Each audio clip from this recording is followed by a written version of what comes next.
Pinag-aari-arian daw sa isang subdivision sa lalawigan ng Cavite. Pangkat daw ng mga armadong lalaki na nanggugulo umano sa mga residente. Ito nga't may video pa yung aktwal na pang-aapi.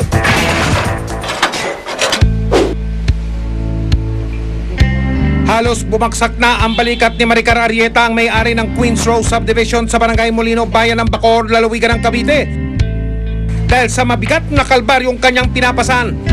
Hanggang ngayon daw kasi hinihintay pa rin niya ang sagot ng korte tungkol sa pinaglalaban niyang lupa at mga ari-arian. Nadagdagan pa raw ang kanyang problema na magkademandahan din sila ng kanyang abogadong si Atty. Donato Paglinawan. Ang hindi kami nagkasundo sa mga ibang bagay na pinagagawa niya, lalong-lalo na sa Queens Row Subdivision. Katulad ng nag-hire siya ng mga tao na medyo goons at saka nanghaharas ng ibang tao na nagko-complain na po sa akin. Dahil wala pang desisyon ng hukuman sa mga kasong ito, ipinagbabawal sa batas na pag-usapan ng detalye ng parehong kaso. Pero kung akala nyo ay pwede nang tuldukan ang kanyang kwento, nagkakamali kayo. Dahil sabi nga nila, mapagbiro talaga ang tadhana. Dumagdag pa sa kanyang pasakit ang mga umaasang siga sa kanilang lugar. Ang tropang kilala sa tawag na Haring Bakal Kapal. Sila yung kumukubra ng mga bayad doon sa mga gate ng Queens Row, no?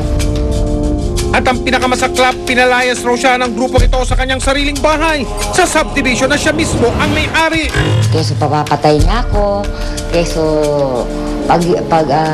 kapag hindi pa pumirma, itumba na daw, yung mga gano'n, no? Na mismo ako nakarinig. 3 taon na raw ang nakalipas mula nang nangyari ito, pero hanggang ngayon hindi pa niya nababawi ang sariling ari-arian.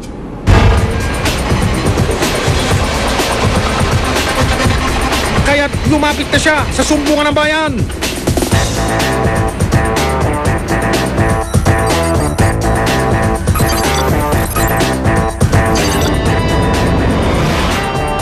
Pinalubong kami ng naniningil na bantay sa gate ng subdivision. 5 piso ang bayad, parang toll fee.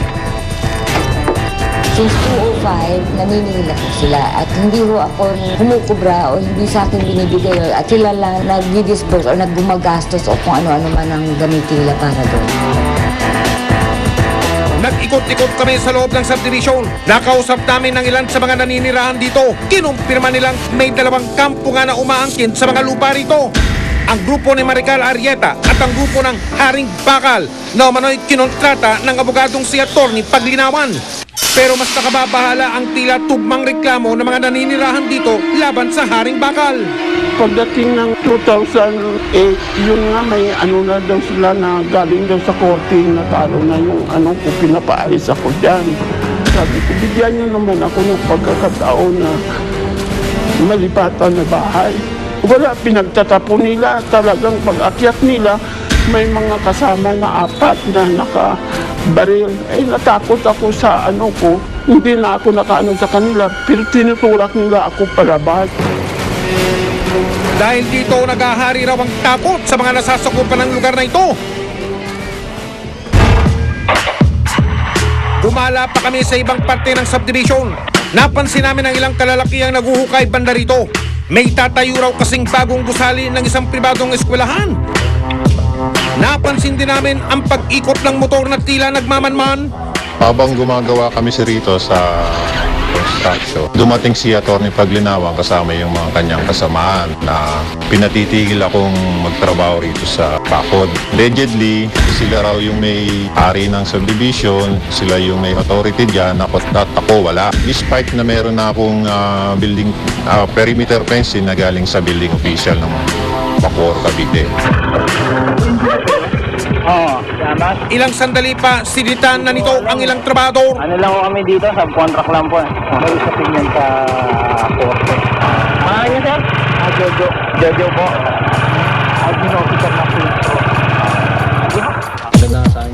Pero tila hindi nagpatinag ang mga trabador sa paniniwalang wala silang ginagawang masama. Kami yung nakaposisyon dito, nakita nyo naman, hindi kanila yan. Kami sumusunod lang sana Kaya nga, kami nakikiusap sa inyo, huwag na inyo dagdagan pa ang problema kasi may usapin pa. Huwag ko sana kami kausapin nyo. May na lang, boss. Kaya nga kami na yung pinapatigil namin kayo dito. Sagot uli ng mga trabahador, deadman. Saka umalis ang mga kinilalang miyembro ng Haring Bakal. Pero akala namin tapos na ang paninindak nila. Hindi pa pala. Dahil ilang minuto lang, bumalik sila at mukhang mas agresibo kaysa nung una. Ang isa may bitbit pang latigo. Ako, Kala ko may usapan na kanina eh. dito na nagsimula ang gulo sa pagitan ng dalawang kampo. Sir. Di ako, sir. Ha? Di na po. Class! Pag-ilan na kayo sa barangay.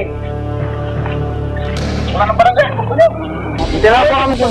Hindi naman po ako masali sir. Hindi na po ako masali. Bakit nagbuka? Ha?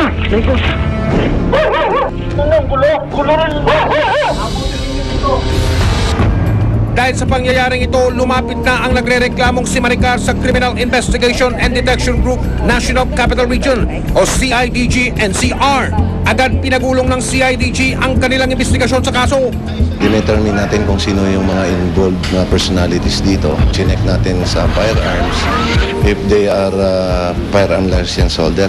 Kasi hindi maglalakas loob ang mga taong to kung hindi armado. Chinek natin sa NBI if they are have criminal records. Makalipas ang isang buwan, nakumpirma ng pulisya ang mga inireklamo laban sa grupo. Na-confirm ito ng mga operatiba natin na marami silang armas at may mga explosive pa. Sa korte naman sila nagpunta para makakuha ng search warrant.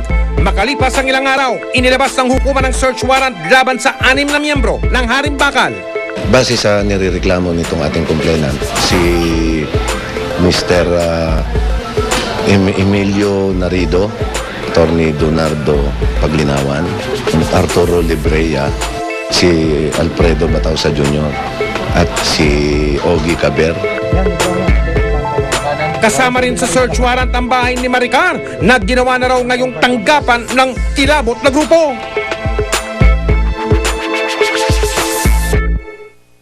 Mabilis na naganda ang CIDG para sa gagawin nilang pagsalakay sa grupong pinaniniwalaang nagmay-may-ari ng mga iligal na baril. We have to be very careful in the execution of the search warrant because there might be resistance coming from them. Hinati sa 8 team ang mga lulusob na operatiba. Dahil delikado ang operasyon, nagdesisyon ng CIDG na sumugod kasabay ng pagputok ng liwanag. Kaya hindi alam ng mga inirereklamong barong-barong grupo, nalalagay sila sa isang matinding pangungot na tatapos sa kanilang pananakot. Susunod, mga atapang-atao sa Queens Row, may baril at granada raw na itinatago.